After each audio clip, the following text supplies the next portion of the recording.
Thanks a lot, Shocks, and welcome, ladies and gentlemen. It's time to get things started here for Week 7. So let's take a look at the lineups for our first game, starting with Ninjas in Pajamas on the blue side, Mima, the new boy, in the top lane, replacing Extinct, Maluno in the jungle, Bjergsen in the mid lane, and then, of course, Freeze on AD carrying Deficio, the support. And for Evil Geniuses today, it is going to be Wicked in that top lane. Shaker will be taking the jungle role. Of course, Snoopy is one of the subs. They can use whoever they want. Froggen in the mid lane, Yellow Pete as the AD carry, and Crepo as support. Well, you guys at home have been voting for who you believe is going to win this one. What's it looking like, Demon? Well, it is Evil Geniuses. The army is still strong, and it is going to be 56% vote. Of course, you guys, there is still time to vote for the rest of the weekend's matches over at lollysports.com, where you can also find standings, results, VODs, and more from not only the Europe, North American scene as well. Well, let's take a little bit of a close look. We talked about how Ninjas in Pajamas just got a new top laner in the form of Mima. Now, joining an LCS team this late on in the season definitely isn't easy. There's going to be a lot of pressure on him to perform. NIP has been on that roll lately, and they're counting on him to be able to jump straight into the lineup and contribute. Yeah, just because you've got good stats in solo queue doesn't generally mean a player will do well here in the LCS. Mima is still an unproven talent at this level, and if he's going to make an impression, he's going to need to step it up right away. Well, he's got something interesting going on with that roster too, let's not forget. The flexible roster plan that they decided to go with looked good for them in Tenerife. They've got two very different options in the jungle and can decide before each game on Snoopy's experience and patience, or that boy there, Shaka's aggression. Yeah, we're still not sure on his pronunciation. We just spoke to Crepo. He's like, oh, what do you call him, Shaka, Shaker? We said, we call him what we like. But they do get the best of both worlds, of course. We've seen this kind of setup in South Korea, sorry. Get my careers the right way around. It's not a good way to go, guys. However, back on track. While the teams, I've lost on that one. I've lost myself on that one completely. But in Korea, we have seen this setup already.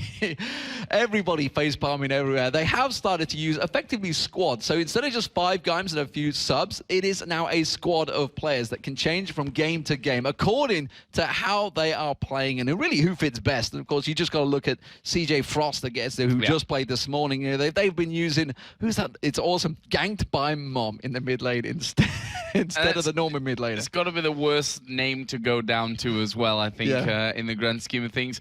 So let's have a look at our featured matchup of the day. We're focusing, surprisingly enough, on Mima and Wicked in the top lane. Now, Mima's known on the solo queue for his Rengar. We heard him talk about it earlier in the video, and for good reason. He's very comfortable with a whole host of champions. This means he can hopefully slip into just about any role that they need. You know, the tank, the split push, AP, AD, whatever the team needs.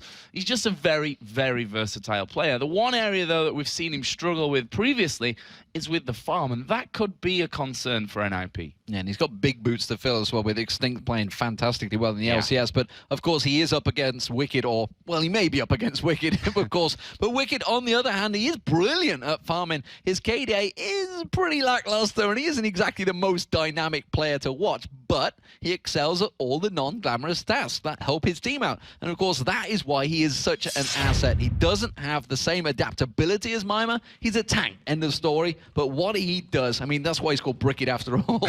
What he does so very well. And if he gets to play on, say, Zac or Malphite or possibly even Shen, I guess you could say, like he loves to do, he can be a pretty big obstacle to anybody trying to take over his lane.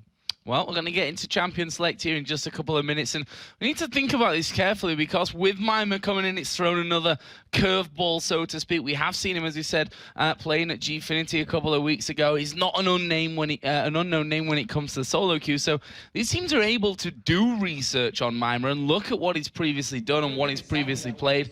Whether that means that he'll get any bans so early out of the gate here, I'm not quite so sure. Well, I mean, from the research we've done, from what we know of these guys, he's actually got a bigger champion pool than Extinct, which is pretty impressive itself, because Extinct really did pull a lot of champions out of the bag. Of course, Extinct was a mid laner, so we knew kind of what he was going to bring. It was going to be those ability power champions. Now with Mima, you've got everything available to them now. So you've kind of got the element that you had with Godbro, the strong Shen players, the Malphites, and you've also got those AP champions, the Lysandras, the Rydes. Of course, with Tyria got his change. We're on 3.9. Who knows what we're going to get? Of course, bans coming in already. We are seeing Jason Elise still being taken away. Elise still has an incredible win rate. So no surprise there. Shen and Evelyn also taken out. Lissandra at the moment is still available. And we talked about this last week in Tenerife. He's got an 86% win rate in Europe. And yet NA is still barely playing. It's incredible. Yeah, Lissandra has been very, very strong over here, and wouldn't surprise me to see it featured. And there it is, final ban coming out from EG will be that Lissandra. We see Evelyn taken out. We heard Mima say that he likes these stealthy champions, the Rengar, the Evelyn, to really have that freedom of mobility and avoiding wards. But Twisted Fate was left open, and Bjergsen says, pick that one up. I want to play me some Twisted Fate. On the other side, though, Crepo are going to get Thresh, and we talked about it earlier, Malphite. Most probably for Wicked, but it wouldn't be the biggest surprise if it went on to Froggen as well. Yeah, it's interesting that Twisted Fate does get locked, and we've talked about it a number of times with, say, Alex Ich. And actually, if you remember back to the Fnatic Gambit game in Tenerife, nobody selected Twisted Fate. It's the first time I think we've seen him slip through in the European LCS. And both Froggen and Alex have talked about, you know, they're both actually very good on the champion, but they're also saying you can bait teams into this. I wonder if Evil Geniuses have done that again, because Froggen was in that conversation. He did play a fantastic Twisted Fate the other week, 2 weeks back when we were here in the studio. We ended up getting that triple kill at the Baron.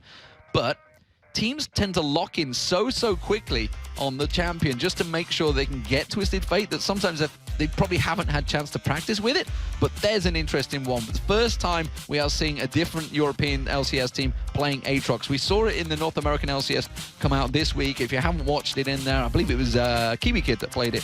For Dignitas, who's played it, certainly the games I saw anyway. There's a lot of games that happen. I don't get to watch them all, I'm afraid. But again, we are seeing not Draven being selected this time. So Draven available.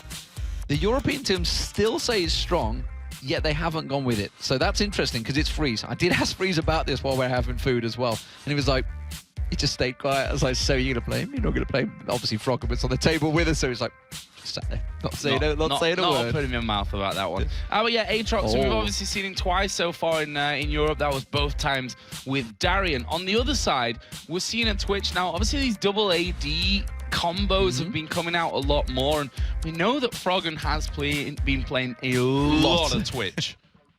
Like a lot, like really a lot of Twitch, and we can just say now that his win ratio is pretty good with it as well. He was he's kind of bragging about that to us. 20 games. He just got his 20th game on his new account, and 20-0 so far on Twitch. Not bad stats. Not a bad stat. So he did play it, of course, in Tenerife as well last week, and they did win that game, I believe, but he didn't play very well on it in that match. It was kind of feeding, and that surprises me that they've allowed him to play it through. So obviously he's still got a bit of sway in that team. Obviously now that they have the analysis person in there with Enrated helping them out, they've obviously looked at it and gone, okay, it could have gone better. We'll see how it goes. Yeah, we saw Xin Zhao being locked in there for Shaka. He's played Xin Zhao before. That was the game that they actually lost last week in Tenerife. Elise, of course, was the one that he won with. Already banned out here for NIP, though. So what are NIP going to finish off with right now? Deficio hanging with the Nami, a champion which he has already played 6 times. Got a 50% win rate with that one as well, so wouldn't certainly surprise me to see that one coming in, and the Rise as well by the looks of things here. Yeah, and something we actually kind of briefly skipped over was the fact that Crepo's got Thresh. Yep. That's a champion that effectively he won the game for EG in Tenerife on. The fact that you saw the entire team jump up and celebrate on literally pile onto Crepo. So they're so happy with how his hooks were setting up kills. So we're going to have to see how that works out for him. It works out very well. Yellow Pete, of course, hasn't selected yet. It could still be Twitch on Yellow Pete, because Yellow Pete has played Twitch a number of times before. So this is effectively gave them that open opportunity that it can either be for Yellow Pete, for Froggen in the mid lane. So kind of that Rise pick was a little bit blind in the mid, or, well, in the top lane. In fact, hold on a minute. It's going to be a Aatrox and jungle. I don't believe we've definitely not seen that in Europe. I'm not sure whether we've even seen that in North America yet. Darian's played it both times that we've seen Aatrox up till now in the summer split. Oh, since his release, I think we can really say he's only been available for 2 weeks now. But yeah, Aatrox, he's been in the top lane before. We're going to see jungle here. And right now it looks like Froggen is actually going to be going with the Kassadin. Again, we see these Kassadin sneak through to the last pick every single time, pretty much, to go up against that Twisted Fate. Yeah, very good counter and very clever picking from Evil Geniuses, putting that Twitch out there. The fact that they knew, we knew, everybody knows that he's been playing Twitch non-stop, absolutely loves that champion in the mid lane, and sure enough, it's going to Yellow Pete. So good bit of foul play. So whether NIP were ready for this, whether they were expecting it, whether Bjergsen's just quickly had to change his runes of masteries around, which may be the way he's looking around. I think he maybe was expecting casting anyway. He seemed quite happy and just sitting there. We are also seeing double teleport. Yeah, double teleport. That could be very interesting. If Froggen and Wicked, obviously they still have 20 seconds to change that thing around, so they might make the decision to pull one away, but the fact is, when you've got the Twisted Fate in there, he's going to be moving around once he hits level 6 anyway. With Destiny, that having at least that one teleport on the team is going to make big sense to them. So we'll see how that all works out once we get close to the match. And you can see NIP on your screen. Again, this whole roster change that they did, they took 3 men out of the team, which is a hefty change. And now, technically, they've got their 4th change of the season coming in, with Mima now in that top lane. EG themselves, of course, not without changes, having that fluid roster that they now have, with Enrated, technically the analysis, but I suppose could play that role of jumping in as well if things need to change, and Snoopy and Shaka sharing that jungle role. So there's a lot of, in my opinion, unpredictability about some parts of this game. One thing that we should also point out is that NIP right now are 2-for-0 against EG. They are. They have had a really good record against them, and with the new and old roster, I believe that they've been successful against Evil Geniuses. EG, though, as we mentioned, they've started to make a bit of a comeback. They went 2-1 in Tenerife, and honestly, the loss that they had was a pretty wild game. It's that match against Alternate Ekash yourself. Yeah. That was the one that there was almost, I think it was almost 100 kills just in that game on its own. It was a pretty wild game. And they've also actually been tweeting about practice scrims this week against Gambit, and they had over 100 kills in that. So maybe with Shaker in the team, the new EG lineup is a lot more aggressive. We're going to see how that works out. Of course, Mima has gone Flash Ignite, so he's probably going to be looking to be aggressive here. Whether he's going to be in a 2v1, though, so we'll see whether that works out. Wicked on Malphite, he's happy in a 2v1. He actually hasn't died a great deal on Malphite either. He's been literally rock solid. Oh. So, going quite deep into utility tree as well, we see the total biscuit of rejuvenation on him, so that gives some points to how defensive he's probably going to be playing in this lane. Obviously, if it's a 2v1, you'd expect nothing different from that one. Doran Shield start as well for Kassadin at the kickoff from this one. Rise starting out with the Sapphire Crystal there as well, wants to go as heavy as he can on that mana side of things. So this, as we said, we're on 3.9 now, so we may see some changes in terms of builds, especially for the likes of Rise here, who obviously previously would have been trying to get that tier stacked up as early as possible. As NIP right now on the invade, they've been spotted by a ward there. Crepo's still on the top side of his red buff, and actually didn't fully recall there. He kind of hit the button and then decided against it. They've got a deep ward in there at NIP, so they know, or they're gonna know at least, where Shaka is. Absolutely, and a lot of pings, a lot of pings, but no one actually going anywhere. We did just see Pete and Crepo backing off, so maybe that was a case of, okay, we've seen who's at the top here, and they're going to try and rotate the lane. It does look like they're going to be standard duo lanes, though. We're already seeing Wicked. He's moving up to the top, so it seems that they want 1v1 this time around. Whether that's going to be Wicked's call, many times we've heard him saying straight away that the fact that I want these 1v1s. You can see he's got that 80% win rate on Malphite. It's a very good stat. As we mentioned, he's so solid on it. Doesn't really die a great deal. He does just sit and farm, and that's really all he's got to do at Malphite right now, because it's all about the unstoppable force when he gets to level 6, when he can teleport into those team fights. Now we see both junglers using that smite early on. Red buff for Shaka, blue buff over for Maluno on that Aatrox. We'll see how he really makes his presence felt in this one. As we said, 3rd time we've seen the Aatrox so far here in this summer split, and 1st time though today that we're seeing him actually in that jungle there. So Freeze, of course, a man who's done amazingly well so far for NIP, was another, like me, victim of sunburn over in Tenerife, so hopefully he's feeling a little bit better from that one, and we'll see how he goes up against Yellow Pete and Crepo today. To be fair, the entire NIP team were kind of victims. They are all very red, and Maluno just showed me how much he's pingling. It's not a pretty sight for the NIP team, but they are all happy and glad to be back here in Cologne. This Deficio freeze lane has been very successful. It's been a really good change from the Tess. Was a great AD carry, but since Freeze has come in, the understanding seems to be very strong between these two champions and two players. Sorry, and Deficio on Nami has played so well over the last few weeks. It's one of the champions that he seems to really feel very comfortable on, with those Aqua Prisms landing very well. Maluno, with the double buff, is hovering around the mid lane, but there is a ward you can see just on that side of the banana bush, although Maluno snuck in there. He didn't get spotted by that. He used his ability to jump across. We'll see whether Froggen falls for it, though. Froggen himself, who is only level 3 right now, obviously won't have that rift walk, so he's going to get maybe forced to flash. We'll see about that one, of course.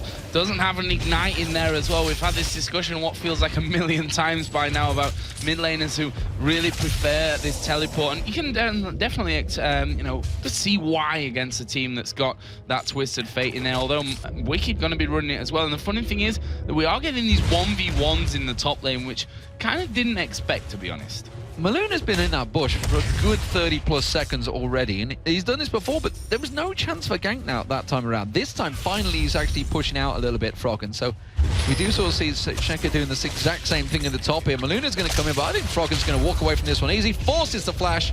Job done.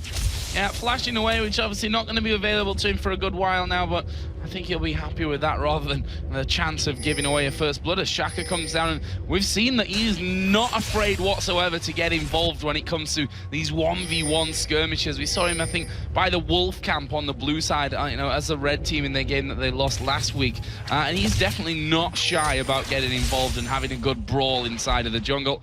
Froggen there just keeping things safe. We can see a couple of early items coming out as well. Negatron Cloak for Wicked in this top lane, so no real surprise. He's going to be getting very, very bulky and tanky as early as he can to really just get rid of any threat that Ryze can pose. Yeah, there's a double Doran's ring for Bjergsen as well, so maybe we're going to see him being a little bit more aggressive once he starts getting close to that level 6. It was interesting to see that, you say the two junglers, they met, and Sheka actually had a level advantage over Maluno, didn't want to face each other. That Bloodwell now built up by Maluno, so of course with that passive, it was probably a case of, yeah, I don't want to really risk the double buff I've got though. And he is coming round. There is no wards anymore in this river, although the wraiths have just been taken.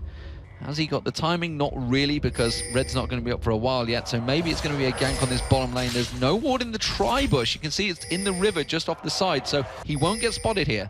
No, actually got no vision of Shaka's position right now, and he's got the ability to come straight through from this one as, well, Crepo went for the flay there and not quite able to really lock anyone down. Nicely done from the NIP bot lane, though, not to get caught out from that. Interesting item build for Wicked. Look at that, building straight into this lane. Know exactly what he needs. Gets that Negatron Cloak, so can be full-on defensive against Maimat. Quite happy to sit and farm. As we've pointed out, you can see it's actually very even in farm across all lanes. The big difference really is the mid lane, where Bjergsen has that early advantage over Froggen and Cassidy. No surprise there, Twisted Fate a much stronger early farmer than Cassidy will be.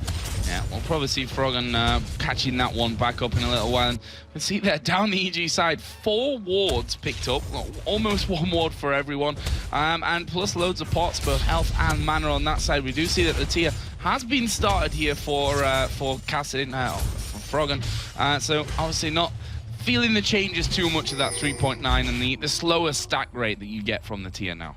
Yeah, with how many wards stacked, I was just wondering whether they're thinking of maybe an early dragon. I'm seeing where they put it. Actually, Sheka's just put his down in that top area, so he's actually covered off for Froggen. Maluno's going for the invade here. He's going to go up and put the ward down for the blue, so they're maybe looking at something to go there. As soon as Froggen goes for that blue buff, you can see he's taking a look. Good bit of a harass here from Bjergsen. Has to rift walk away, but that red card did land it, find his target.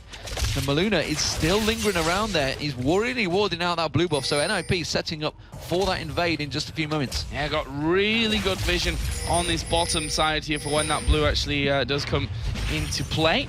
Right now, they could. I mean, there's no real vision on the dragon either from both sides. Both supports have a pink ward. We can see that actually Freeze has just picked up a pink ward of his own there as well.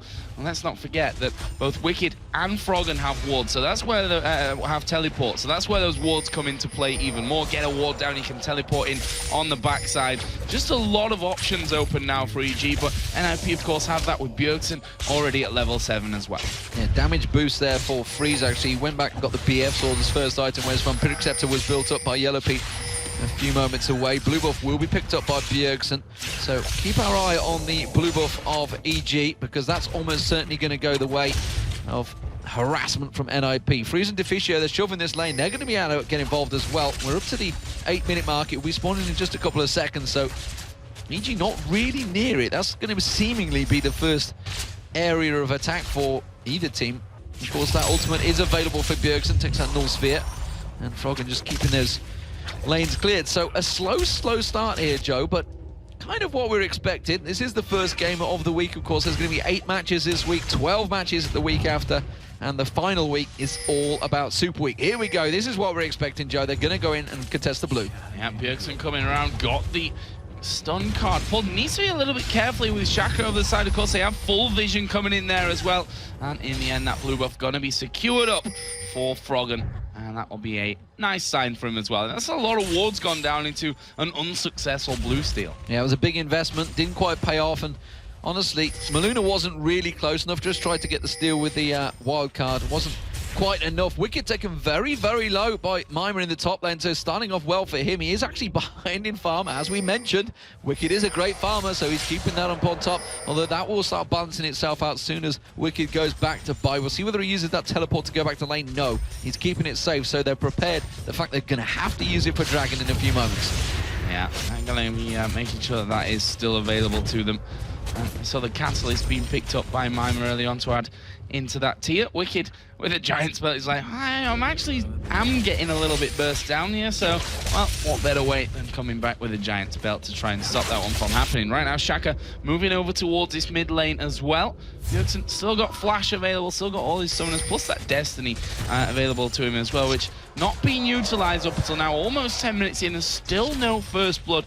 These teams not wanting to risk anything at this stage, and who would blame them when you look at the league table? Interesting, Freeze also sitting on his ace in the hole. He's not using it to just harass on Pete or Crepo or anything like that. He's just keeping it there, so he's full stack mana. So whether NIP are ready and waiting to do something, or whether they want to try and push the pressure down, or whether he's just thinking it's simply not worth it because he's got that Vampiric Scepter, which is probably the most likely.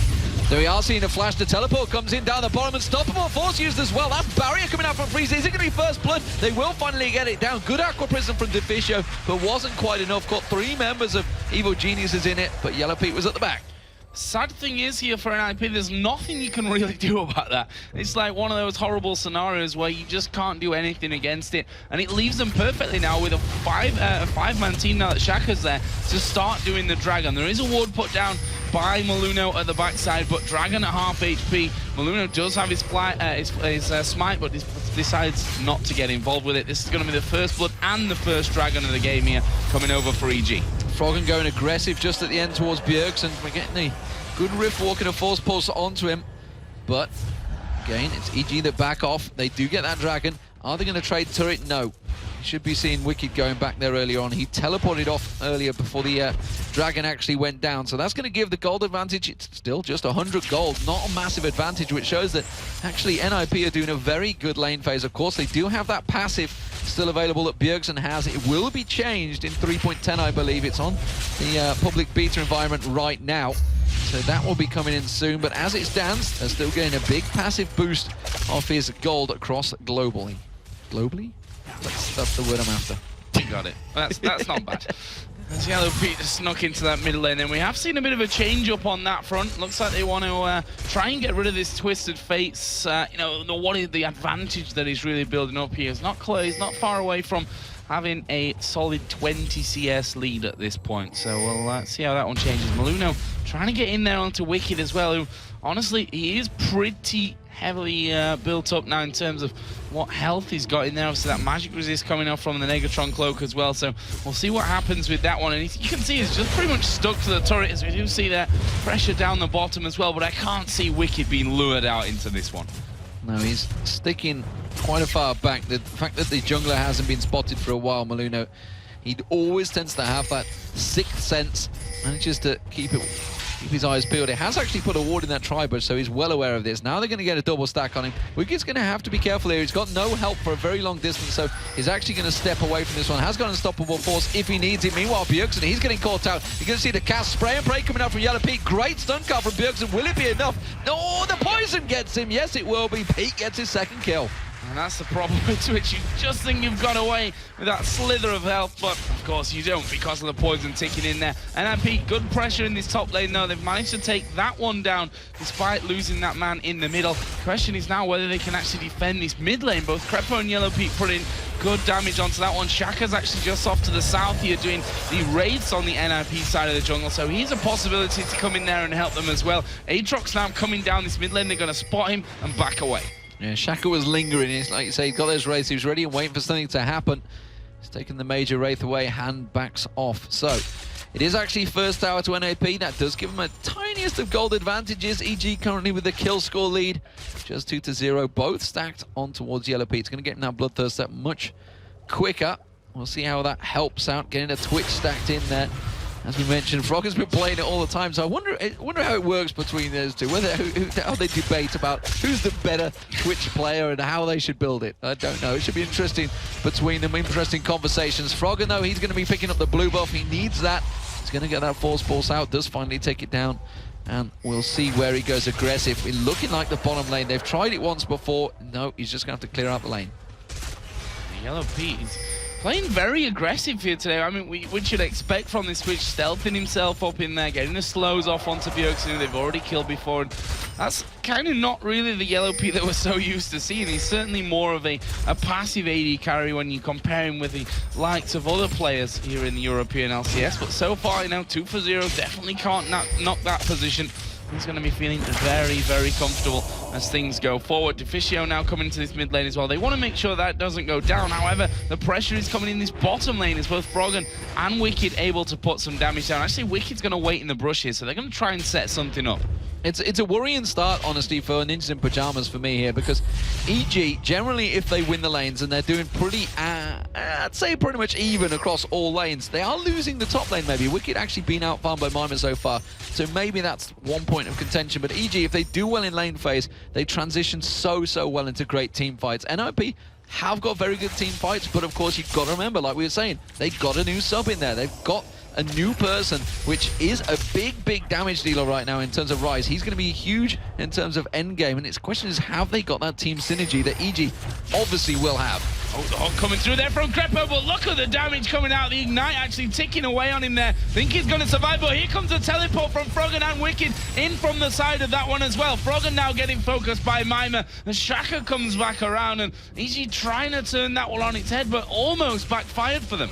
Yeah, they didn't quite have the members in the right place. Pete getting caught out there, has to try and stealth back towards the tower, and NIP not giving up on this one, despite the fact you can see Freeze, he's down that bottom lane, pushing the tower down. Wicked's going to have to go and deal with him, but it looks like NIP are going to keep that pressure going. Pete sticks around, clears the wave. That middle turret not got much health left, nor is this top one. We do see Wicked coming down there. Dragon is going to be up in a minute. They really wanted to get these towers down so they could contest for the next Dragon. Yeah, that'd been a great play from NAP if they could push that one out and stop really the presence of anyone in that bottom lane to go up. They've got a lot of wards down on that bottom side of the river as well. Bjergsen and Mima both on the turret right now. As Bjergsen just going in there, getting as much damage down as he can. Shaka down to less than half HP from the two of them combining onto him as well. So this turret now needs a lot of reinforcement if Evil Geniuses are going to keep that one up. There's a ward over the top from Crepo, not really revealing much of anything. And Freeze going to make 2-0 in turrets as they take down the bottom outer turret with 18 seconds for Dragon. Perfect timing for NIP here. Yeah, perfect timing, perfect harass. They made sure it was Shaka that they managed to force back to tower, and now they're going to dive in towards Wicked. Have they got enough to take down the brick, though? That's the question. There's the stun card. There's the wild card. Everything going towards Wicked. He is going to go down in this one, but have they put too much into it? You can see the top lane turret's taking a lot of damage. The middle turret's taking a lot of damage. They're going to go for Dragon, but have they put too much effort in just taking it down? Well, Froggen's certainly going to have that top turret away. He's got masses of minions coming in. He's making sure that the next waves don't come through to that one. Dragon will be taken here by NIP, but EG have 3 men in that mid lane. They will manage to take that one down. Mima alone versus 3, not able to hold that one off. So it brings us back to tied game now in turrets, but NIP having that lead thanks to the advantage that they've got in the farm in most places, and also, of course, the Twisted Fate passive, plus that last Dragon, leaves them 1,000 gold in the lead. Yeah, Froggen trying to set up, so nice play. EG realizing the situation, realizing the pressure that NIP were placing on them, and countered it very well. So still even, as you say, just that 1,000 gold, that's all it is. That actually gives NIP that advantage. It does mean that they've won out in the lane phase, and in terms of farm, Wicked actually did fall a bit behind Mima. It was something that we focused on at the start in that top lane, is what we wanted to look at between them. The fact that Mima had struggled in terms of farm in his previous matches at Gfinity, and certainly in solo queue as well, up against some stronger opponents. But Wicked at the moment, you know, you gotta be fair, he's on Malphite. He's a good farmer, but he's against the Ryze. Ryze is a great farmer. The mid turret's going to go down, and there's nothing that EG could do about that. Simply Crepo all on his own. They're going to take the bottom turret, though, so they're going to just transfer it around. But look at NOP. They're already moving down here, and they're going to try and leave Froggen. Froggen's going to have that Rift Walk to try and escape this one. EG trying to head them off in the river, realizing that the situation was a little bit too dangerous in that bottom lane, backing off. So finally, NIP have got themselves a bit of a foothold, a bit of an advantage over EG.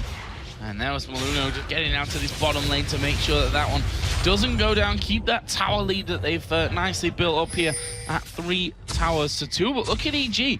4 men inside of the enemy jungle right now. They are moving right down towards that red buff area as more wards get put down. So they want to make sure they've got complete vision of that one. And Maluno needs to be careful. Yeah, he's going to back away. Doesn't want to get collapsed on. Yeah, realize that EG or everybody's going to go for this tower. This is the only objective that they really will be focusing on. And sure enough, reads it like a book and just quickly backs away. Yellow Pete's clearing out that wave. The rest of EG have actually backed away from this one because NOP have responded strongly and kind. There's Ace in the hole. He's going on to Pete. He's going to throw the lantern out. Dark Passage. Will it be enough to pick it up? Yes, he does. Barrier is used. Fantastic play from EG to escape that trap. Oh, box put down there. There was a flash through. Wildcard's hitting Yellow Pete. Not quite got the damage to take him down. You can hardly see his health on that right-hand bar right now. Going super low from that one, but it was an interesting move from Crepo to actually go back there and put that box in. I think it actually saved him there, though. I think that saved his AD carry's life as NIP now try and get in on towards this blue buff. Both Wicked and Crepo are there. Unstoppable Force is available. Same happening on the other side of the map as Maluno smites that one away. So that's not available for Bjergsen or even for Mima for that fact. And now this blue buff should go over to Froggen here. And in fact, he will take it down with that Force Ball. So good move overall there for EG, in my opinion, getting that blue buff onto the mid lane.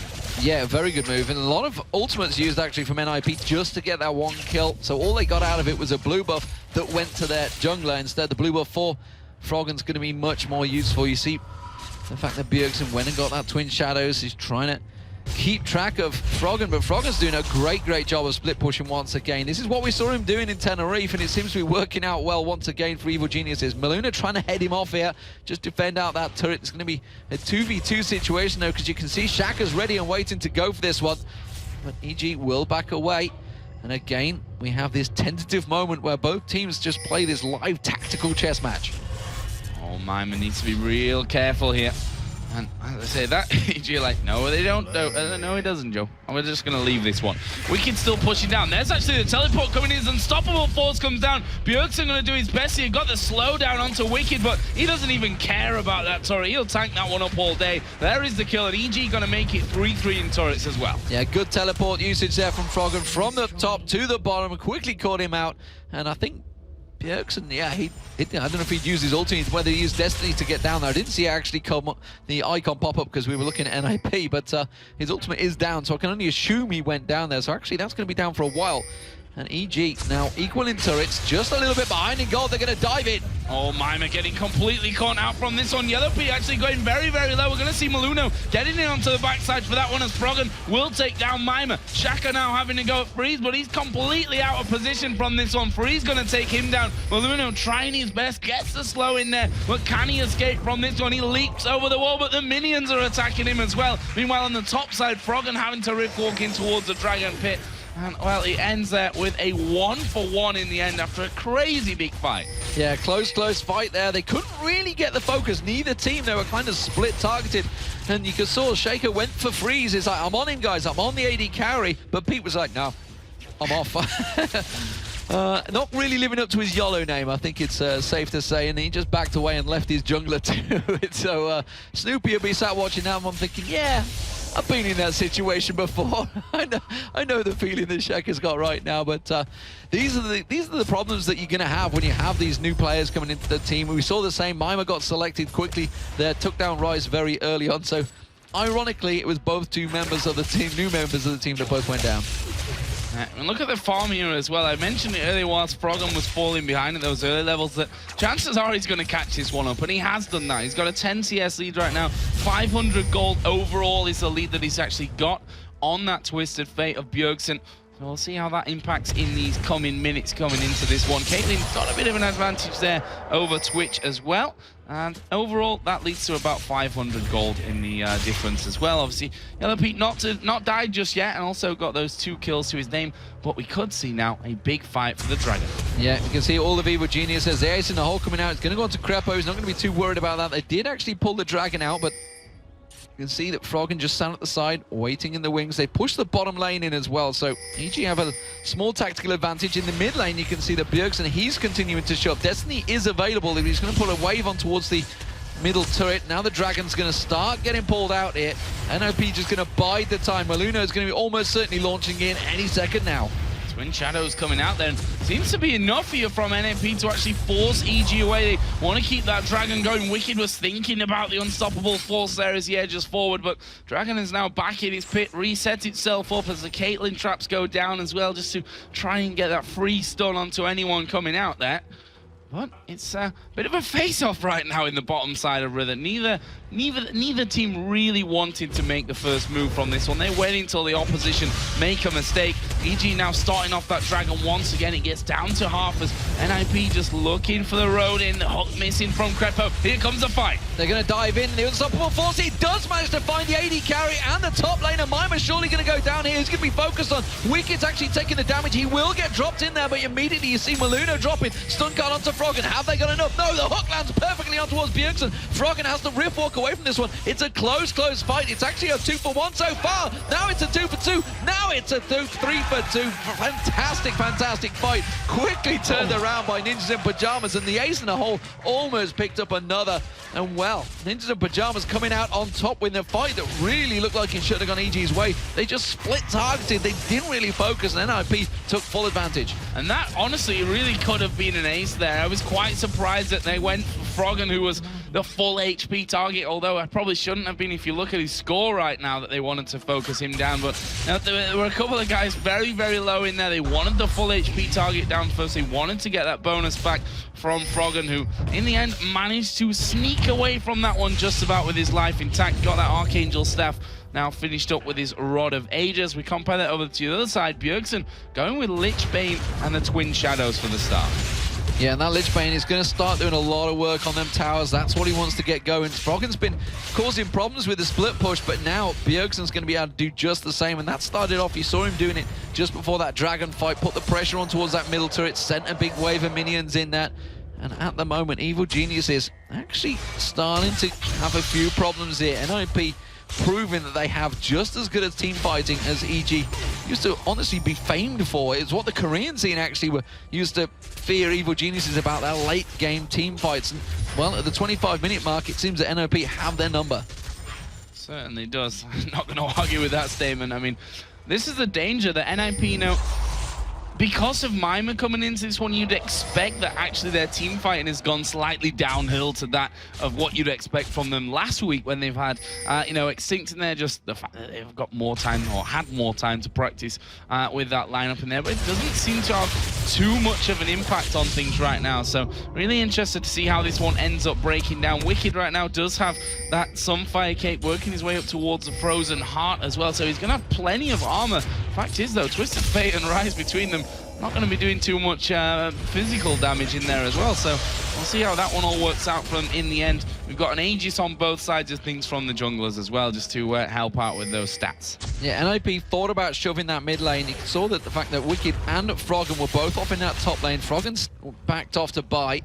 Wicked stayed there, and actually NIP were unsure of his positioning. So since they didn't have a great ward advantage, certainly over in the top area of the jungle of EG, they didn't want him to get caught out by something coming out of the side, so wisely backed away, keeping the force. And EG trying to force something here. They're going to come around the side. They see Mima. He's going to get caught by the unstoppable force. You can see Froggen. He's going to come across. Null Sphere goes down. They're backing away now. Bjergsen comes in with the support and does force them away. That was a couple of ultimates used there by Evil Geniuses and NOP. Twin Shadows going out. There's going to be the ride in the wave. Is it going to be enough? But Crepo comes flying through from the side. The Hook's doing a great job. Shaka actually flashes away from this one. Froggen Rift walks away. Finally, they get a kill. It's a second one now for Yellow Pete. And it was a great fight for EG, using that advantage, simply taking away the vision, and EG, two members coming across the side, caught them all out.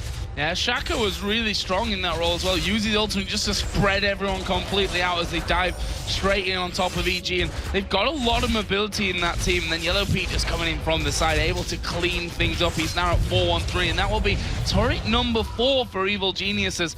And they're still behind on the goal, funnily enough, whilst being ahead in turrets and kills, which just shows you how strong NIP have been so far in terms of that farm game and that dragon control coming in as well.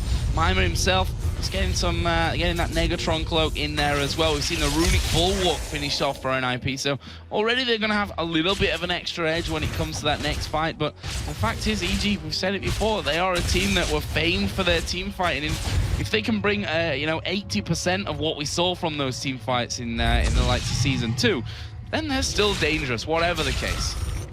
Just in that mid lane, Froggen actually coming in, going aggressive on Mima, making sure he gets the golems away from him as well. Making sure he gets every little bit of gold and stacks it up. Has got that needlessly large rod as well, so if he gets the Rabadon's Death Cap, he's going to be doing some serious damage when that next team fight comes around. He is up to level 16 as well, equal with Mima on level, but they're the both highest in the game. As I say that, he at 17, so continues to be the highest. He is, of course, split pushing the whole time. EG clearing out the vision advantage that they have over NIP, and now the focus will be this bottom turret. You can see Mima already there, starting to back away. The rest of NIP heading down to this bottom lane, but EG have the numbers advantage at the moment. Are they going to be able to push and get some damage down? It's already at just around a quarter health taken off it, and they are going to get a good wave. They're going in, Joe. They are going to go in for this one. Mima actually pushing back there a little bit, as well as the Twin Shadows. And little ghosts chasing down, getting the slows off, but now NIP doing the job there. They've stopped that turret going down for now. Lost about half of its health in that one single siege, so we'll see if EG go back. It looks, though, like they've decided to back away from that one. Not going to put too much on the line and risk things for that, and they will just walk away. Froggen going to go back to his split push that we've been seeing from him time and time again here. Now, Kassadin's a perfect one to be doing that as well. It's so very mobile. As you said, that Rabadon's Death Cap going to be coming up here pretty soonish. Although you never know if Froggen might end up going up towards the Zhonya's and going a little bit differently from that one. But either way, it's a lot of damage coming out of the Kassadin. It's going to be hard to stop doing what he's doing so successfully so far. Yeah, NIP seem to be struggling to keep the waves clear. They don't just really have someone to keep sending off the side. At the moment, you see Maluno down that bottom line. He's been the one that's actually cleared the waves a few times. Now we're seeing Mima going back to that top, but it's Froggen that's actually doing it. He literally went from bottom to top, cleared out the mid lane on the way past, and then cleared out the top lane, keeping that farm piling up right now, way ahead of Bjergsen. As you can see, there's a 30+ CS difference. Big difference still for Mima versus Wiki, but that's because it's all going on to Froggen now. He's the man that's doing all the damage. He's driving around the map and clearing everything out. Of course, with the mobility that you get in Kassadin, it's no surprise. And look at this, 5 seconds to go on that dragon timer. EG want it. This is going to be their second dragon if they get it. I don't see NIP responding to this one. No chance from there. Got 4 men still on that top side of the map. And one thing that we should know, while we've got this whole split pushing thing going on from EG, they're quite happy to send Froggen top side, to send Wicked bottom side. Let's not forget, 2 teleports they have. Both of those champions have a teleport on them, and you can't defend a split push in a top and a bottom lane with just Twisted Fate to move around from Destiny and really rely on that.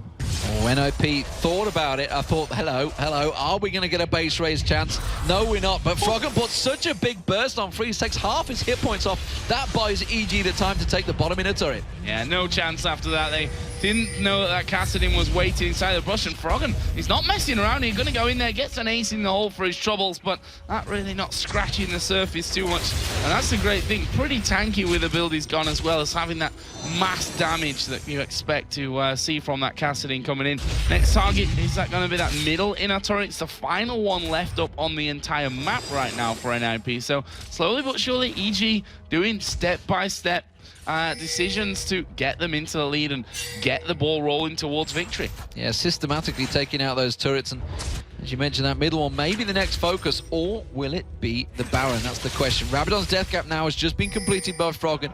He continues his roam around the map, continues to clear out wave after wave of farm and keep that gold rolling. And while Bjergsen, while being on Twisted Fate, has just not been able to keep up the mobility, frankly. He's trying to get that Rabadon's Death Cup himself, or it could be Zhonya's actually, considering he is on Twisted Fate, whether he's going to use that ultimate to try and bait out something. But again, look at the map. Froggen heading down that bottom, Rift walking his way through, gonna get another wave clear, another push on towards it, and he can just react so quickly. He's got that teleport available should he require it, and NIP seem a little bit lost as to how to react to this tactic that EG are putting across them. Yeah, and no real surprise. I mean, what do you do? 2 teleports in there, 2 champions that can push these waves out very, very quickly. Obviously, one of them being a lot more mobile than the other, but you've only really got Twisted Fate that you can afford to send away from this push. So they've got to make a decision at some point, NIP, as to what they try to do, because all right, you have to stop the casting, but the chances of actually locking him down are pretty much 0 at this point. I mean, Froggen, as soon as he gets a sniff of someone coming near him, he is straight off and out of there. He's not even risking that one happening. So NLP are going to have to make a decision. You can see that they've done that now. They started pushing at least with 4 men towards this bottom lane. Froggen sees it because of the wards that they got down and decided to back off from that one. He's just waiting, in fact, by the golems here to maybe get a bit of a sneaky kill onto the likes of Freeze, who we saw one combo is half of his health right now. Yeah, I wasn't sure whether he was thinking of stealing the red buff as well. NIP, they had 5 members in that mid lane for so long. They didn't really know what to do. It was discussion. You're thinking, well, Bjergsen's now got the Zhonya's, so maybe he's going to start feeling aggressive. But honestly, it tells me that Destiny is going to be used. They're going to check out the Baron. They thought Baron was maybe being done. They're going for it, Joe. Yeah, there's the hook coming down. Bjergsen now popping his Zhonya's from that one as they dive on towards Yellow Pete at the back, the box down. But Maluno's been absolutely hammered in there. OC not going to go down just yet because of his passive, as Freeze will take out Shaka. So in the end, that ends up in a 1-0. Maluno did manage to jump away from that one, but they're still chasing off from this one. Yellow Pete starting to move in there with the stealth, but NIP will be happy with that hit and run, but it means the next time Maluno obviously not going to have his passive available. Yeah, passive went down, and honestly, NIP didn't gain a great deal from it. Did see, though, great usage of that Zhonya's Hourglass already from Bjergsen. Did manage to fall out. You saw Froggen did his burst combo, so he was effectively useless in a great portion of that fight, which is why we saw most of them surviving. So good usage so far. NIP managed to fool them, but I don't think they're going to get fooled the second time. They may not have spotted the fact that he just picked up that Zhonya's just before that fight. Come into the fight, did his standard Messiah tactic. Didn't bait enough, though. And it was still passive burn. That passive's going to be down for a while, the Bloodwell of Maluno. So it's interesting that they didn't manage to get him, actually, straight afterwards. He managed to flash out of it, but you'd have thought that they'd followed up the kill. Yeah, I certainly expected it. I mean, it's not like he's going anywhere with that passive on, so you know when he's coming back up. But I guess they just were looking for those other targets on the other sides, which honestly didn't quite work out for him, with Freeze putting down so much damage now with that Infinity Edge, the last Whisper coming out, and he's got the Zeal, got a Vamp Scepter in there as well. So he's doing great damage on all fronts. You can see that Infinity Edge with the Phantom Dance and Last Whisper is where we have Yellow Pete right now. And their kills very, very similar. CS still 20 in the lead of Freeze, but as they start to get up towards these 6-item builds, then that doesn't matter as much. And we've just seen actually the Banshee's Veil being added in now, which obviously protects him for the likes of the Unstoppable Force from, maybe even the Twitch Slow from the Hook from Crepo. So there's a lot in there that Banshee's Veil can really, work around. Yeah, he was actually... I noticed he'd been sat on them items for a while, so he bought that outright and the Vampiric Scepter, sold off the Adorn's Blade. And EG, though, they're back in the middle, and look at this, NOP out of position. They're all off the side. They were getting the blue buff down. EG don't realize it, though, because they've not got the vision there. Now we just see the pink ward going down. If they'd have realized they had a ward on that blue buff, they would have almost certainly pushed and took down that final in the turret.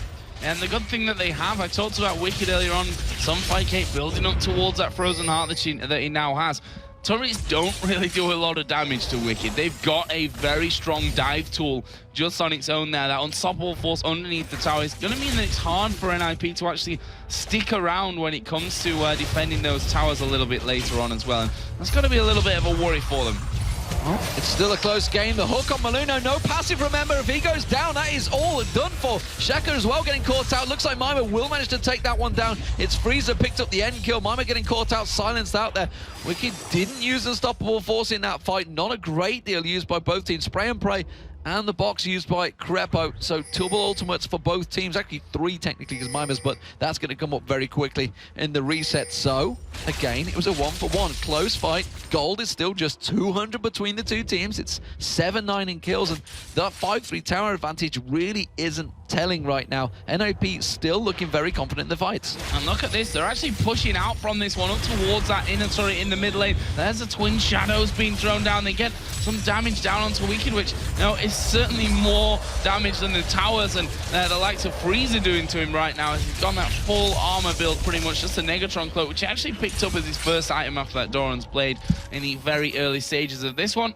As the ace in the hole just kind of fizzling out as they get out of range from that one. The Wicked had to go down to this bottom lane as well. There's a massive minions actually pushing up from that one, and Froggen in the top lane as well, which gives the opportunity to Nip to push straight through. They're going to take it.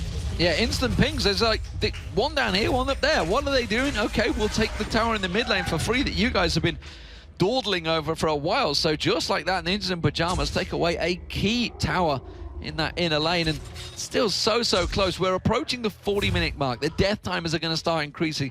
These team fights are going to be vital very soon, and it's almost certainly going to be around either the Baron. I'm not too sure whether either team's actually going to get drawn into a Baron fight, though. Neither team's really shown a great deal of any sniff at going towards it. Dragon has spawned, though, and EG going to go for their third, but NFP are close. I don't think they're going to contest, though.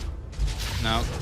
Free's actually working over there, but that's because the red buff's up, and now it's going to be Dragon number 3 going down 4 Evil Geniuses, and that gives them 1,500 gold lead right now, which is not a lot. We're 40 minutes into this game already, and for me, EG, the fact is that they've got those 2 teleports and they've got the ability to completely split push out, but the fact is that they've just really not gone from that, and I'm wondering what the problem there is really. We heard from N-Rated actually last week in Tenerife when we got the chance to sit down for him that one of the first things he worked on with EG was the calls, the communication within the team. So I'm wondering if that's playing a role here in this one for EG, and they've not been able to really find an opening. Although at the same time, that lead is just so small that it's easy for us to just read out the gold there at the top, but from their point of view, with towers being so close, with kills and dragons being so close, they probably don't feel that they've got even a lead in this game at this point. No, and honestly, a 1,000 gold lead probably at this stage isn't a lead. Isn't really a lead. Yeah, it doesn't equate to a great deal, and they feel it. They still feel close. They don't feel they've got the strength in the team fights just yet. And that's actually surprising. The fact that they have picked, obviously, Malphite for that unstoppable force. Froggen, though, with the Oracle on now, because he's built up so much gold, because he's almost got the items stacked out, he's got that 5-item build already. His Twin Shadow is going to keep on chasing. I don't think it's going to catch him, and it does force him away. But Froggen now actually with that Oracle, perfect person to have it on. He hasn't died yet. You can see he's at 404. He's so mobile that he can hit and run on those wards, and he's going to take away the vision from NIP, keeping the pressure on that bottom inhibitor turret. Yeah, and this is where EG, in my eyes, should be maybe starting to push up this middle lane right now, because Froggen was on the bottom side. He's gone down to that inhib turret. NIP got all 5 men in that mid lane. They need to create this opening for the split push that they're obviously trying to do for this last 20 minutes almost of the game. Yeah, and Wicked's also built up a big wave on that top as well, so that's going to push down as well. You can see Wicked happy to take a tower hit, just checking, just testing, see how much it takes, and doesn't put his shield do out. A great deal. Of course, the first tower hit's going to be weaker than the second and the third, and as they follow through, it gets a little bit stronger, but Froggen still causing problems. He's now just got 1 ward to find, actually, and he'll be taking that one away, and you can see EG sat, ready, and waiting. They want to actually get that Banshee's Veil down on Freeze, possibly. Ace in the hole used on Froggen, use the Seraph Embrace to block that one out so it doesn't take a great deal of damage. Yeah, nicely done. Good decision, in my opinion, from that one. Stay as healthy as he possibly can for him. We can see that minion wave on the top lane. It's still coming down. He's still pushing right in there.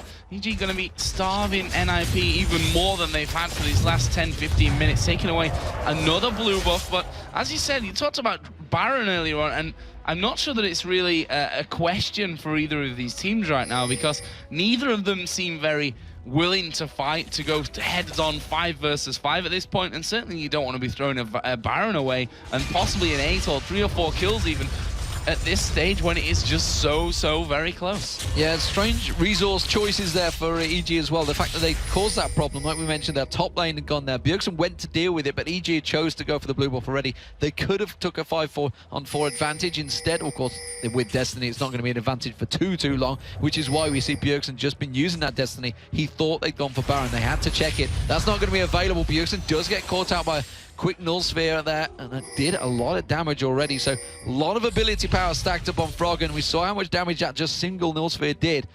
And that's going to be a problem for them if Freeze was to have that Banshee's Veil go down. But they are still having a lot of stance dancing. Look where Froggen's going, though. He's still sneaking around the side of them. Yeah, he's controlling that bottom side of the jungle of NIP right now with the Oracle. Oh, Deficio caught out of position here. Froggen's like, well, I can't really stick around and fight with that one. NIP coming back to him, trying to stay in the position that they've got, but EG are closing in right now. Stun card goes on to Wiki, but they get Maluno. They're going to try and catch on towards him. Maluno gets taken down. Passive's going to pop up. Is he going to know? Look at the damage coming from Mima, though. That just blows Shaker straight up. Wicked taking a lot of damage as well. That's going to be Maluno. His passive burnt. Mima's going to get focused on Seraph's Embrace, just blocking out the damage. This is such a tight fight. Freeze is doing all the damage from the back. Pete stealths himself up, and they all back away again. And it's the two junglers that go down, and Ninjas and Pijamas, they're going to try and drive it through towards the inhibitor. Don't think they've got enough, though. But the rest of EG, they're going to react quickly. Yeah, they're going to try for this one at least. They are moving in towards that turret. Yellow Pete just off to the side, wondering, can I get in there? Is there an opportunity? But we see the home guards on both Wicked and Froggen get them right back out to that inhib turret, prevent any damage coming in from that one. And again, a 1-for-1. We can almost call it a 2-for-1 because Maluno obviously coming straight back up. He almost escaped again, by the way. If it wasn't for Froggen singling him out and chasing down, he probably would have escaped that one. But that's the thing about Maluno. He's quite happy to go in there and say, look at me, I'm right in your face. You got to do something. Take as much abilities, especially those ultimates, as he can. And then, you know, he's not even dead from that. He's happy to take as much as he can away from the rest of his team and give them that chance, as you saw there, to just turn the fight as soon as he goes down afterwards, knowing that EG don't have too much to throw at the rest of the team. And you saw how potent Mima was as well, because he just walked in behind it and effectively blew up 3 members of EG. They had to back away from that fight. They couldn't get involved. And Freeze actually bought himself a lot of time. The fact that they focused on Maluno, Froggen wasn't on Freeze at all there. Freeze was just free farming, free hitting at the back there, and that's what you want as an AD carry or marksman, whatever you'd like to be called these days. They want to have that free time to do all the damage, but Pete, in the meantime, he was getting focused by NIP, so NIP still seem to have the better focus in terms of team fights. Look at Froggen going aggressive there. He may well have baited his own entire team into this one. Yeah, they may just fight this one as the Nami tidal wave comes around. Mima going very low. There's the unstoppable forces. They do dive in. Maluno's in there as well. He will die. That's a double kill coming down for Froggen, and that is 2 for nothing. EG going to be happy with that one, and they're going to turn towards the Baron. I'm not quite sure about it, though. They're putting a couple of wards down. Wicked actually started to recall from this one. He will recall himself, but NIP not going to give this one up, and EG are going to maybe try and set up a trap from that. But look how much health they lose instantly as Wicked cancelled his teleport. That was interesting. Cancelled his teleport. I think they're realizing it's a very dangerous play to go for that Baron. There's Destiny being used once again by Bjergsen, keeping the vision on them. And Ewa Geniuses realized the situation. I think they were maybe just trying to bait for it that time, see if they could catch someone out from NIP. The fact that Wicked did go back, buy up them items, quickly try and teleport back in. They were like, nope, they're not taking the bite, though they are now going in. This may be a good time because they had the vision. They saw NIP back off, and they have taken it half health already. They're going to get it before NIP responds. Well, for me, Bjergsen has just gifted them that Baron right there. He uses Destiny, and you know that's one tool that you've got for vision, all well and good. But the fact is, he used it then to move down to the bottom lane, and they saw that he's there. And the fact is that a couple of them were just coming out of the base after being dead without that Twisted Fate there. They'd probably say, well, we just go for this one. So I'm not sure that was really the best call out of NIP to send Bjergsen down towards his bottom lane. It's given Evil Geniuses that Baron. Now they've got, look at the goal, 5,000 that's turned into with, you know, just that 1 or 2 fights really happening on top of the Baron as well. So they've really pulled ahead on that front. The question is, will they feel secure enough now to actually do anything with the Baron? Yeah, and in terms of gold, it's a big advantage for Froggen right now. The fact he's up 7-0-4. I think he just saw he passed the 18,000 gold marker there, way ahead of Bjergsen. Freeze the second highest around about 16,500. That means he's just popped in towards that Blade of the Rune King. He's got the Infinity Edge and Phantom Dancer. So Freeze is very strong at Caitlyn now, but Yellow Pete is already up to that power as well. And honestly, he's actually not the scary focus. It is Froggen. And of course, we just saw him doing that quick burst combo. If Freeze's Banshee's Veil's down, he may well get close to one shot by Froggen if he manages to catch him out. And his positioning so far, though, has been fantastic, and it's actually Mima that's been the real headache for EG.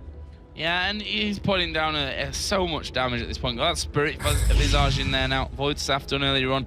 Froggen again. Oracle running. Of course, the new Oracle, I guess we can call it here in 3.9. Got the slightly change or reduce vision range, I guess we can call. Plus 4 minutes instead of 5. Persist through the death. Not that seems to be a problem this game for Froggen anyway, who's 7-0-4.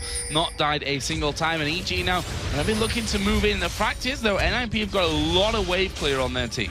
Yeah, it's interesting the fact that now it does persist through the death. It's probably been ingrained on the teams that guy's got an Oracle, focus him.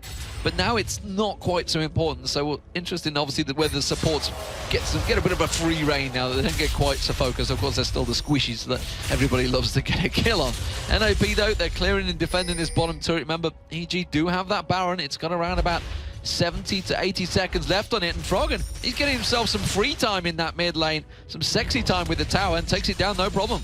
And that's what they've been trying to do since minute 29 or something like that. Like, no, 20 minutes ago. Well, it wouldn't be trying an EG to do game that without this. Well, of course. I mean, we've come to expect it. We were like, you know, get Shaka in there, change of play style. Nope. Not today. And well, they're gonna. It's the thing that works for them. It's tried and tested from EG's side, so they know what they're doing with this one as a hook comes flying through the wall and Fisher just a little bit out of range with that one as Froggen getting close in there as well. They've got good vision over the top of the wall from this, and they'll continue to do damage as they now move in towards that middle inhib turret. Froggen has gone back down to the bottom, so they decided the mass at the bottom is not quite what it needs to be, so they're going with a mass in the middle. Yeah, the top lane's actually pushed by NIP as well, so whether they're going to back off. They want to use this Baron, but there's not a great deal left on it. It's got to be down to about 20, 30 seconds at max right now. Yeah, just looking across it, you can see it's about 20 seconds on that timer. We are seeing a wild camera going, and they are going to quite catch Maluno getting caught out a little bit there. There's a lot of damage coming out from both AD carries. You're seeing some big numbers, 870 coming out from Pete. We're seeing 1,000 plus from Frito, so clearly with more damage on towards the minions. But it's not the minions they're going to be fighting. And with that Quicksilver Sash that Pete's obviously picked up. Oh, look at this. They've bought themselves some free time at the bottom. And just like that, they chunk a half the hit points off it. Yeah, and that's what they need to do. Any little opportunity. Those turrets aren't going to be lasting very long whatsoever, even if it's just Froggen there with Cassidy, who puts down ridiculous amounts of damage in there. Wicked taking a bit of a blast. The hook coming out from Crepo again. And they've managed to fend off this middle push, but Froggen's going to go bottom again. He is going to go bottom, keeping the mobility going, as she can do with Kassadin. And once that wave comes in there, you can see he's already down there. It's just Bjergsen he's up against right now. Takes half the hit points off Bjergsen, and that's just a simple one combo from Froggen using the spells, and that's going to force Bjergsen back. Now they're going to get free time in the middle. Mima had to use his ultimate to clear the last wave. It's back up again, though. We are seeing Bjergsen. He's going to pop his ultimate out there. Shaken. Going to get back. No. He gets taken down. Bjergsen actually not going too aggressive, but Pete's been caught out of position. Uses that QSS. Is it going to be enough? With that Ignite, gets the slow down. Crepo comes in, gets the shield on, and quickly live steals it back up. They did manage to get down Shaka, but still, the towers took a hell of a beating from EG. And the thing is, that's going to slow EG down even more now, because because of how that went down, they're going to be so much more scared of doing it again. I mean, of course, the Baron buff did run out for them there as well, which not the ideal situation, but they're going to come back in with a bit more. We're seeing more Oracles picked up. We can see the supports both running with that Locket of the Iron Solari right now. We've got Randuin's Omen finish for Shaka as well, along with obviously both the Runic Bulwarks in there. Wicked got himself the Abyssal Scepter down now as well, along with that Spirit Visage. So now that magic resist that he was maybe lacking a little bit earlier on is definitely coming back in. And look at this, NIP decided to push right out. Froggen was in the top lane just farming that one out, so he's going to have to react to this one pretty quickly. Well, Froggen's just off at the side. Are they going to get in? This tower's taking a heck of a beating already. NIP going to take it. The first inhib of the turret of the game, would you believe, goes down to NIP despite all the pushing that Evo Genius is doing. Froggen comes around the side though, puts one little burst combo. Unfortunately for him, it was Maluno. They went in, took him down to half hit points. Wicked going aggressive. He's trying to get out, and EG are not going to be happy about simply being caught out of position. That was all because they saw Froggen at the bottom and Pete at the top and said, guys, we can rush, we can get in, we'll take that turret down. And that now gives EG a real headache, because that is wide open, and with a Twisted Fate on your team, they could get in and get that in him before they can even react to it. Froggen goes a little aggressive on Freeze. Oh, look at that turnaround. That combo was not as strong as this time around. With that Banshee's Veil on, he doesn't do a great deal to Freeze. Yeah, and losing one element of that combo is definitely not what you want, and Freeze making a great decision from that. He saw the turnaround on damage that he could do to him after it, so that's dangerous stuff for Froggen, knowing that now he can't quite get that AD carry down when it comes to being in the jungle, and he'll be killed himself if he fails to do it with that single burst of damage. Bjergsen going to be getting his blue buff, Froggen the same over on the other side of the map, and at 52 minutes into this one, something tells me that there's still a while to go. We are almost certainly going to pass the hour mark, I feel. Yes. Baron, though, with that 12 seconds, that could speed things up, or it could slow things down. We're not too sure which way it could go. Destiny is available for Bjergsen and EG. They're stacked back in the mid lane, and actually, NIP are a bit out of position here. You can see Maluno's off at the side, Deficio off at the side, Myra at the side as well. They could potentially shove straight down, but because they've got no ward vision there, they didn't realize this. They could have took that mid inhibitor turret instead. Now we're going to see them coming around. They've just realized their mistake and gone, oh, damn it, they were all there. Nevertheless, it is NIP back in position. And so much about position in this game right now. I mean, at 53 minutes in, you die and you're down for a very, very long team. As we see EG setting up in the brush. There was a ward there, so I was getting a bit excited over nothing for a while. Didn't quite get the trap set up that they maybe would have wanted from that. And there we see them going into Deficio. Loses half of his health, and NIP are probably going to have to back right off from this one. The problem is that Baron is there right now, so they either back away and stay healthy, or, you know, and therefore give up that Baron, or they stick around and risk having a fight where they've already lost a lot of health. Well, Froggen just backed. I can only assume he's teleporting in, actually. Teleporting for this fight. They want to go for it. They're going to dive on towards Myra. They haven't quite caught out. Wicked hasn't used Unstoppable Force yet. He's holding it, waiting for his opportunity. He doesn't want to waste up Maluno this time around. Crepo was taken low from that fight. Froggen had just back, like I said. I think all he did is bought a couple of potions. I'm not too sure. Maybe a second Oracle. Maybe that's what he went back to buy. But they have stepped away. Nobody died again. EG looked very strong in that one. There's Destiny. There it is used. How long will that last? They haven't gone to the top. The rest of NIP have realized they could be going Baron. EG immediately, though, step away. And sure enough, this Baron dance is going to drag it out a little bit longer. I think Froggen went back to buy EG some time to finish off this one. But the funny thing is, NIP know that they've backed away from this one. And look, they're going for it. Wicked is actually on the bottom side here, so they've got the possibility of coming in. But he still has Unstoppable Force. He didn't use it in that fight, and they are all in a really scary position right now. They're waiting for Freeze. Oh, that cask was thrown. They wanted to catch him out there. Froggen flashes away. There's Unstoppable Force, but he's going to go down already. That's the frontline tank down. Pete gets dropped off the back there. Mima picking up a double kill. Shaka comes in one by one. EG making mistake after mistake, and now it's only Crepo and Froggen left. They can't do a thing about this one. Froggen's going to run away, and that's going to be a Baron for NIP. Fantastic play. What a play out of NIP coming in from that. They saw that EG started Baron with Destiny. They saw that they backed away. They went straight in there.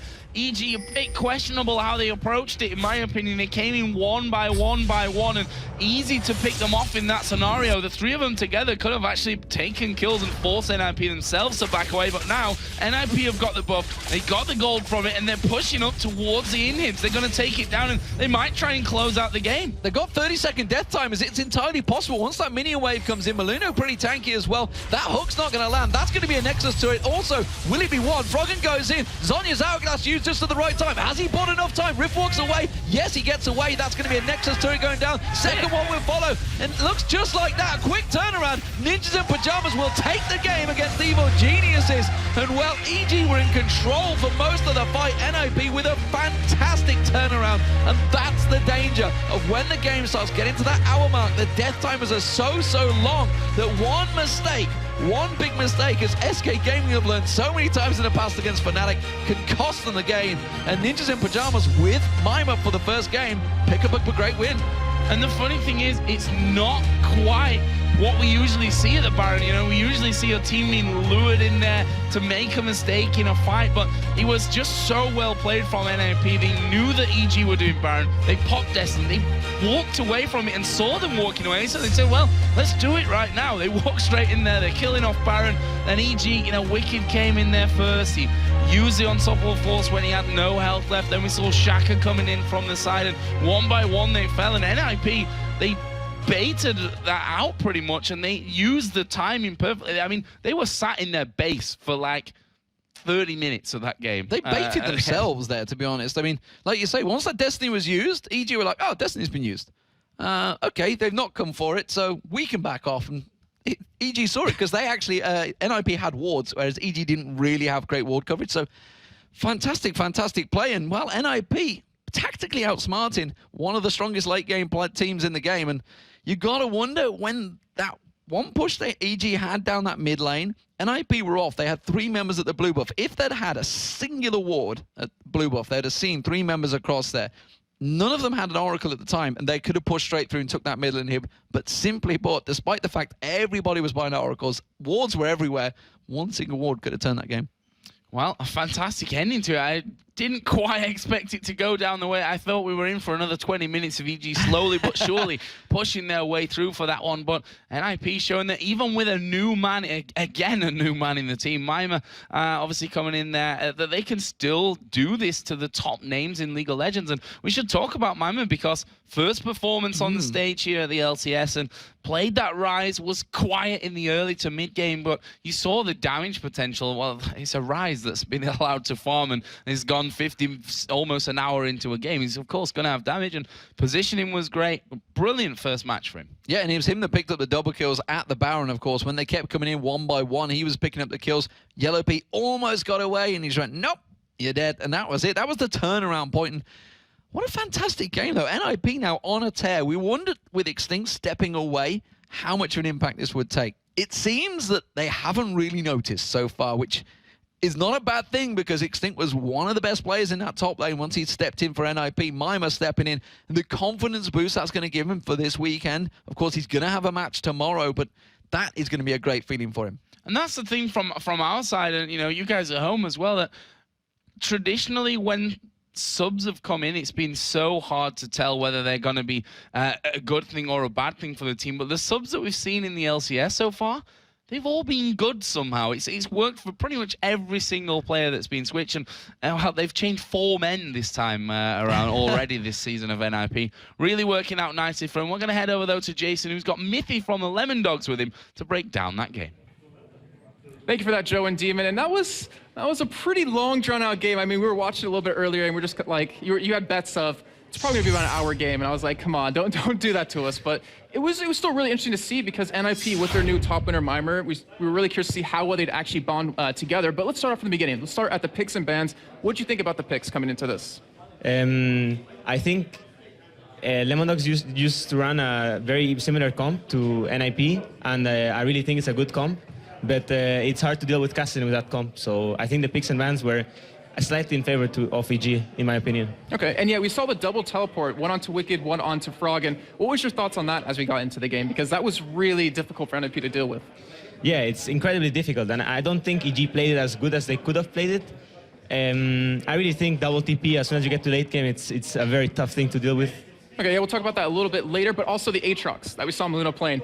How'd you feel about him? Because we haven't seen him in the jungle just yet. We've seen Darian play him in the top lane. We've seen I can't remember his name, Kiwi Kid playing him from Dignitas in the top lane from North America. How'd you feel about him in the jungle?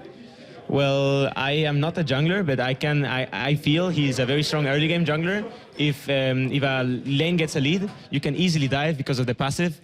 And late game, the way he built it, I think he was just a tank that has a free GA, and yeah, if you focus him, it's good for him and for the team, I guess. Okay, and we actually do have a replay for you. We have 2 of them, but the first one, it's mostly just to kind of show how NIP, it seems like they have a little bit of growing pains with Mimer in the top lane because it was an engage that I guess that shouldn't have happened, that we're going to talk about. So it's a 3-pointer screen and just show you kind of how this goes. And we're going to start, as we're paused right here, about 27 minutes in, 5-6 in favor of Evil Geniuses.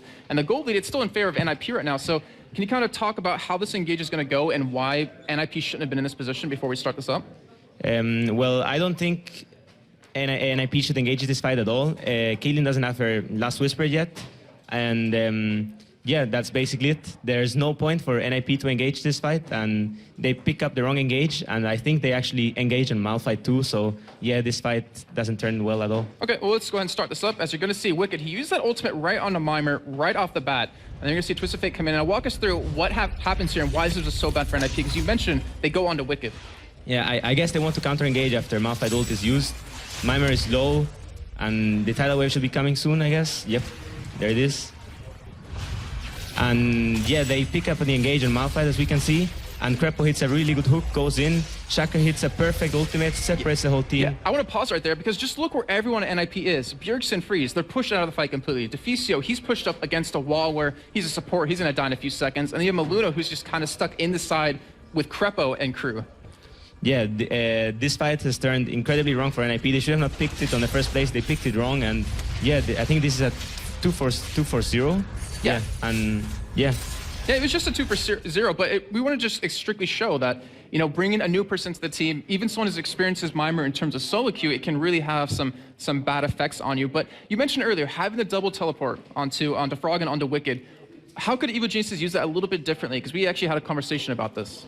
Yeah, I feel that there was a point where Kassadin was so fed that Kassadin could just go bot and no one could deal with him effectively. If he bought like 3 wards and just warded the red jungle of NIP, he could have easily just pushed bot and no one could deal with him as EG just clears Baron and starts baiting it and stuff. They had Malphite and Xin Zhao, and Twitch, who can like really easily do Baron. Okay. Or at least bait it for a long while. And yeah, I didn't feel, I mean, EG tried, but they didn't do it as good as they could have done. Like, for example, the game where Fnatic played against us, the first game, the game we lost to them, they did this and they actually played it really well. They got caught, of course, because we had a comp to catch them, but at the same time, they played very well, and there was a point where no one could deal with Kassadin, and yeah. Yeah, he had over 800 ability power at the end of that game. It was just ridiculous. And yeah. This next replay we're going to show you, it's about 56 minutes in. It's like the last big fight that we're going to see. And it was a moment for us that we were saying, you know, NIP, they just have to go for it. Like, you can't let EG keep split pushing you because you're not going to win in the end. And they finally do make that play. And kind of walk us through, as we're going to get this replay on your screen, exactly what happens and kind of how NIP turned this game around and won it flat out. Yeah, they see NIP do Baron and EG gets desperate. They want to stop it. They don't know exactly. I'm not sure, but I don't think they know they don't have a ward in the pit, so they don't know exactly the HP of Baron. And Malphite picks up a poor engage, gets chunked to like 30% HP before the fight even starts. And yeah, after that, Twitch had no flash and no ult, so basically if she gets any close to Caitlyn or a Ryze, he will get insta-popped. So that fight was super bad, and they should have just let them get Baron and tried to defend with it. Let's go ahead and start this up just to kind of show you what happens here. And I mean, you mentioned Wicked. He gets caught out. He gets chunked down so low, and then he decides to go in. Why is that? Well, if they don't go in now, it's lost anyway, so he has to go in no matter what. Yeah, you can see he's super chunked. JLP is super chunked too. Wicked just dies, straight up dies. JLP straight up dies too. Then Bjergsen pulls out a really good Zhonya's and stops all the Kassadin damage and manages to survive. And yeah, that's pretty much the story. It was just someone gets caught out, they pick him up and die. And how'd you rate Mimer in this whole situation? Like, do you think it did well? Because early game you had a couple of concerns. Well, I'm not a top laner. I feel that he shouldn't go behind in CS to Malphite at all, especially with Ignite against TP. Some fights he played well, some fights he got caught, but it didn't end up too bad for him. And this last fight he played exceptionally, and it won them the game. So yeah. What do you think about in terms of nerves? Because you came into here after playing against Alternate in the promotion tournament where you guys unfortunately lost in that best of 3. You think maybe a little bit of nerves, you're just kind of getting used to the whole situation? Yeah, I think so. And he picked up the wrong game to get nerves on. I agree with that. But yeah, I was very nervous on my first game. It actually showed. I went like 0-3, right? Yeah. But yeah, you just have to deal with it. And someday you'll just not be nervous, I guess. Well, thank you very much, Mithy, for joining us. Good luck on your game a little bit later today. But for now, we're heading over to Shox, who has an interview with Freeze. Thank you very much, Jason. Freeze, congratulations on that match. Let's start at the beginning. The Aatrox pick in the jungle, is that something that Maluno really wanted to play, or was it a team decision? And what do you think it brought to the game? It's a new champion, and Maluno felt like he can really handle him, and he can play him really well. And since he has a lot of pressure early game, we kind of felt that we need to have the pressure because Shaker is really strong in the early game. And we make it up, and we survived the early game against Shaker. You survived the early game, and then it was a very long-winded game. And tell us from your perspective, that moment at Baron, how did you go about it and said, this is the moment we have to go, this will win us the game? Well, we basically waited for like 20 minutes to actually see the mistake. And then we saw them porting back. And that was it. Like, everyone just knew it, that we need to do it. If we don't do it, Baron, we just lose the game slowly. And we went for it, and we baited EG to do mistakes, and we won the game on it. Meimer also did exceptionally well in that last fight. How do you think he did overall in this first game, in front of this crowd, and in a 1v1 versus Wicked immediately? Yeah, he's really strong. Just the fact that he has free accounts in Challenger and he keeps them there is like really, really good. And he brings a lot of new champions into the team. For example, Lissandra and Eve, which were banned against him. That was like if the new player comes to the team and he instantly like takes out the bans, that means something. And that's super good. Like if some player can take the bans on him and then open the space for example, me or Bjergsen, then that's what we need. Absolutely. Now, finally, of course, going up against EG, it's tricky for the teams going up against because you never know if you're going to be facing Snoopy or Shaker. So how do you deal with that? You don't really know who's going to be in the jungle. Well, we actually know who we will face against because Snoopy was streaming entire weekend. So it was like, yeah, I think Shaker is practicing with them in team rankeds and Snoopy is streaming solo queue. So we know that we will face against Shaker and we prepare for it. All right. Thank you very much, Freeze.